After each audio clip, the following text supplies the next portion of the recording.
Hello student, welcome to my channel Study M. आज हम class 11th geography का chapter number 8 का introduction पे देखने वाले हैं। चैप्टर का नेम है composition and structure of atmosphere. तो पहले हम इसमें एटमॉस्फेयर है क्या वो समझेंगे। Atmosphere is the composition of gases, water vapour and dust particle. Atmosphere क्या है स्टूडेंट? ये कंपोजिशन है जो हमारे अर्थ के चारों तरफ एक लेयर जैसे बना हुआ है, उसको हम एटमॉस्फेयर बोलते हैं। और उस एटमॉस्फेयर में गैसेस हैं, वाटर वेपर है एंड डस्ट पार्टिकल्स हैं। अब ये एटमॉस्फेयर, इसका अगर हम मीनिंग देखें तो atmosphere is mixture of gases. इस एटमॉस्फेयर में सिर्फ एक गैस ही नहीं पाई जाती, कई सारी गैसेस हैं, so it is mixture of gases. Second thing is what कि atmosphere envelops all round the earth. मतलब ये जो एटमॉस्फेयर है, अगर ये हमारा अर्थ है तो अर्थ के चारों तरफ ये एटमॉस्फेयर एक लेयर की तरह बना हुआ है, एक एनवलप की तरह इसने इसको घेर रखा है। Then number 4, it contains life giving gases. अब ये जो हमारा एटमॉस्फेयर है, इसमें कुछ ऐसी गैसेस हैं जो लाइफ गिविंग गैसेस होती हैं, दैट इज जो लाइफ के लिए बहुत ज्यादा इंपॉर्टेंट होती है। Example we can see say oxygen. Then number 4 is what? 99% of the earth mass, 99% of the earth mass found in atmosphere up to 32 kilometre. मतलब एटमॉस्फेयर के 32 किलोमीटर तक की रेंज में अर्थ की 99% जो अर्थ मासेस हैं वो इस एटमॉस्फेयर में पाई जाती हैं। कहाँ तक? 32 किलोमीटर की रेंज तक में। अब जो एटमॉस्फेयर है उसको हम देख लेते हैं, एटमॉस्फेयर का कंपोजिशन एंड स्ट्रक्चर। तो ये चीज ऊपर ही हमने पढ़ी कि atmosphere is the composition of gases, water vapour and dust particle. अब इसका स्ट्रक्चर कैसा है एटमॉस्फेयर का? तो स्ट्रक्चर के फॉर्म में अगर इसको हम देखें तो 5 स्ट्रक्चर या 5 लेयर्स में ये एटमॉस्फेयर बना हुआ है।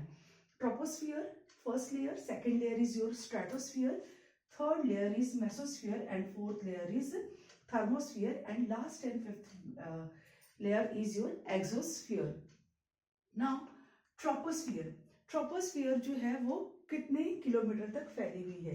जैसे अगर हम बात करें, ये ट्रोपोस्फियर है, तो ट्रोपोस्फियर की जो लेयर है ये यहाँ 0 से लेकर 10 किलोमीटर तक में जो भी लेयर्स मिलेंगी हमको एटमॉस्फेयर में वो क्या होंगी? ट्रोपोस्फियर में आने वाली। तो that is troposphere 0 to 10 kilometre तक फैला हुआ है। देन स्ट्रेटोस्फियर की बात करें तो सेकंड हमारा जो आता है वो स्ट्रेटोस्फियर आता है। एंड स्ट्रेटोस्फियर 10 to 50, यहाँ 10 से लेके 50 किलोमीटर तक में क्या आता है? हमारा स्ट्रेटोस्फियर की लेयर आती है। देन थर्ड लेयर आती है मेसोस्फियर। अब जो ये मेसोस्फियर है वो 50 किलोमीटर से लेके 80 किलोमीटर तक, 50 से 80 किलोमीटर तक में मेसोस्फियर है। और फिर इस 80 किलोमीटर से हमारा थर्मोस्फियर स्टार्ट हो जाता है and it ranges to 400 kilometre. 400 kilometre तक मेसोस्फियर होता है और उसके बाद का जो होता है वो एक्सोस्फियर में आता है। तो इस तरीके से हम क्या देखते हैं कि 32 किलोमीटर तक, कहने का मतलब कि जो 32 किलोमीटर एटमॉस्फेयर की लेयर है समहाउ यहाँ मेसोस्फियर में भी आ जाते हैं। तो वहां तक नियर अबाउट अर्थ के 99% अर्थ मासेस इस लेयर में पाए जाते हैं, ट्रोपोस्फियर एंड स्ट्रेटोस्फियर की लेयर में पाए जाते हैं या उसके बीच में पाए जाते हैं। अब बात करते हैं ऑक्सीजन की। ऑक्सीजन जो है वो कितने किलोमीटर तक एटमॉस्फेयर में पाया जाता है? तो 120 किलोमीटर।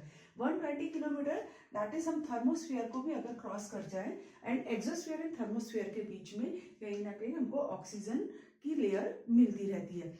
अगर हम बात करें, जैसे जैसे हम हिली एरियाज में या माउंटेनियस होते हैं वो ऊपर जैसे जैसे चढ़ते जाते हैं तो ऑक्सीजन की उनको कमी होने लगती है, इसलिए वो अपने साथ ऑक्सीजन सिलेंडर लेके चलते हैं, क्योंकि ऑक्सीजन का जो लेयर है या जो ऑक्सीजन है उनको कितने किलोमीटर तक में मिलता है एटमॉस्फेयर में? 120 किलोमीटर में। एंड माउंटेन की जो रेंजेस है वी नो 800, 900, 1000, इवन जो हमारा माउंट एवरेस्ट है 8000 की तक की रेंज में है।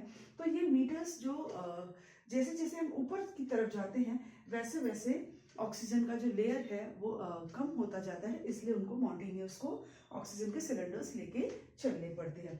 नाउ कार्बन डाइऑक्साइड जो है वो 90 किलोमीटर तक के लेयर्स में रेंज में पाया जाता है, 90 किलोमीटर, दैट इज हम उसको कह सकते हैं थर्मोस्फेयर एंड मेसोस्फेयर के बीच तक में carbon dioxide, no not mesosphere, thermosphere के बियॉन्ड 10 किलोमीटर और आगे तक अगर हम जाते हैं तो वहां तक हमको कार्बन डाइऑक्साइड मिलता है।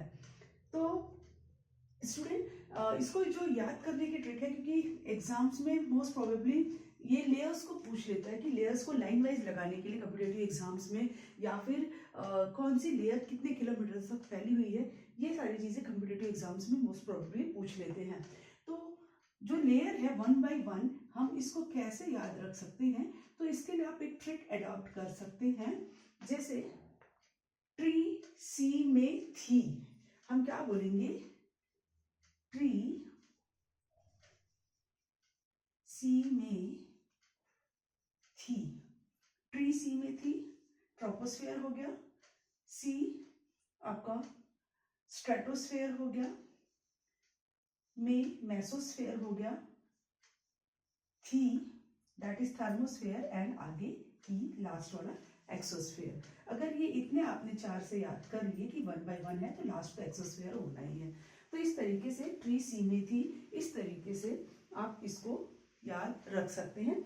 या फिर आप दूसरा तरीका ये भी अडॉप्ट कर सकते हैं, टी फॉर ट्यूसडे आप बोल दें, Tuesday, then Sunday, then Monday and then Thursday. इस तरीके से भी आप इसको Tuesday, Sunday, Monday, Thursday and last is your exosphere, इस तरीके से भी लर्न कर सकते हैं। नाउ अच्छा, ये जो एटमॉस्फेयर है, इसमें एटमॉस्फेयर में जो गैसेस पाई जाती है, क्योंकि हमने क्या पढ़ा कि यहाँ पे गैसेस है, डिफरेंट कॉम्बिनेशंस ऑफ गैसेस, यहाँ पे मिक्सचर ऑफ गैसेस पाए जाते हैं। तो जो गैसेस पाई जाती है उसका ये टेबल यहाँ पे बनाया हुआ है, and most probably this table is also asked in competitive exam. तो क्या क्या गैसेस पाए जाते हैं, उसके क्या फॉर्मूलाज हैं, एंड क्या वॉल्यूम, दैट इज कितने परसेंटेज में वो हमारे एटमॉस्फेयर में पाए जाते हैं। तो फर्स्ट थिंग इज जो सबसे ज्यादा हमारे एटमॉस्फेयर में गैस पाई जाती है वो है नाइट्रोजन, इसका फॉर्मूला है N2, and the volume is 98.08%। जो सबसे ज्यादा गैस हमारे एटमॉस्फेयर में पाई जाती है, the second is oxygen, formula है O2, and the percentage which is found in atmosphere is 20.95%। तो ये टेबल आप रीड आउट कर लीजिए, और यहाँ पे इसके वॉल्यूम दिया है, परसेंटेज, एंड इसके फॉर्मूलाज दिए हुए।